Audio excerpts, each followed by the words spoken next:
Billion billion dollar লসের মুখোমুখি হয়েছে সামান্য কয়েকদিনের মধ্যে। তুরস্ক থেকে আসা আমার দুই বন্ধু তারা বললেন, কয়েকটা ব্র্যান্ডের নাম নিয়ে বললেন, অমুক অমুক কফি শপ, অমুক অমুক দোকান মাছি মারে গোটা তুরস্কে, কোনো মানুষ সেগুলোতে প্রবেশ করে না, এবং কেউ যদি প্রবেশ করে তো আশপাশের সমস্ত মানুষ ঘৃণা ভরে থুতু ফেলে নিচে।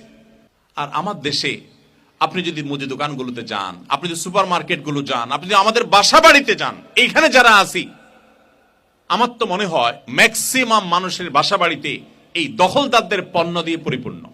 কি দায়িত্ব আপনি পালন করেছেন? কিয়ামতের ময়দানে কি জবাবদিহি করবেন আল্লাহর কাছে? আপনার দেশি সাবান নাই, একটু কম খারাপ, একটু আপনার সেটা কোয়ালিটি একটু কম, সেটার দাম একটু বেশি, সেটা যত যাই হোক না কেন, আমি কোন অবস্থাতে অভিশপ্ত ইহুদির হাতে আমার টাকা বোমা হয়ে হামলা করার জন্য তুলে দিতে পারি না।